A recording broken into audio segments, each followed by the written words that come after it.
Deux Rois, chapitre 24. De son temps, Nebuchadnezzar, roi de Babylone, se mit en campagne. Joachim lui fut assujetti pendant 3 ans, mais il se révolta de nouveau contre lui. Alors l'Éternel envoya contre Joachim des troupes de Chaldéens, des troupes de Syriens, des troupes de Moabites et des troupes d'Ammonites. Il les envoya contre Juda pour le détruire, selon la parole que l'Éternel avait prononcée par ses serviteurs les prophètes.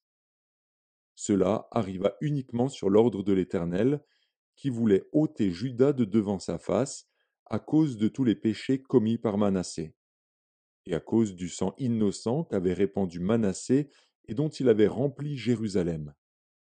Aussi l'Éternel ne voulut-il point pardonner. Le reste des actions de Joachim, et tout ce qu'il a fait, cela n'est-il pas écrit dans le livre des chroniques des rois de Juda? Joachim se coucha avec ses pères, et Joachim, son fils, régna à sa place. Le roi d'Égypte ne sortit plus de son pays, car le roi de Babylone avait pris tout ce qui était au roi d'Égypte depuis le torrent d'Égypte jusqu'au fleuve de l'Euphrate. Joachim avait 18 ans lorsqu'il devint roi, et il régna 3 mois à Jérusalem. Sa mère s'appelait Nehushta, fille d'Elnathan, de Jérusalem. Il fit ce qui est mal aux yeux de l'Éternel, entièrement comme avait fait son père. En ce temps-là, les serviteurs de Nebuchadnezzar, roi de Babylone, montèrent contre Jérusalem, et la ville fut assiégée. Nebuchadnezzar, roi de Babylone, arriva devant la ville pendant que ses serviteurs l'assiégeaient. Alors Joachim, roi de Juda, se rendit auprès du roi de Babylone, avec sa mère, ses serviteurs, ses chefs et ses eunuques.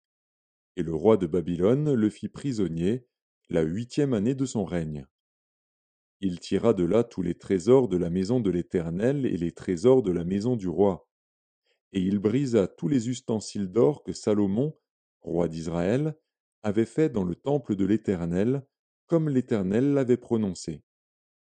Il emmena en captivité tout Jérusalem, tous les chefs et tous les hommes vaillants, au nombre de 10 000 exilés, avec tous les charpentiers et les serruriers. Il ne resta que le peuple pauvre du pays. Il transporta Joachim à Babylone, et il emmena captif de Jérusalem à Babylone la mère du roi, les femmes du roi et ses eunuques, et les grands du pays, tous les guerriers au nombre de 7 000, et les charpentiers et les serruriers au nombre de 1 000, tout homme vaillant et propre à la guerre. Le roi de Babylone les emmena captifs à Babylone. Et le roi de Babylone établit roi, à la place de Joachim, Mathania, son oncle, dont il changea le nom en celui de Sédécias. Sédécias avait 21 ans lorsqu'il devint roi, et il régna 11 ans à Jérusalem.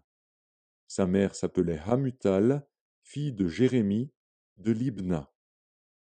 Il fit ce qui est mal aux yeux de l'Éternel, entièrement comme avait fait Joachim.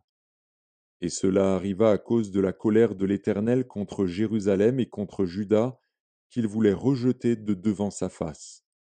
Et Sédécias se révolta contre le roi de Babylone.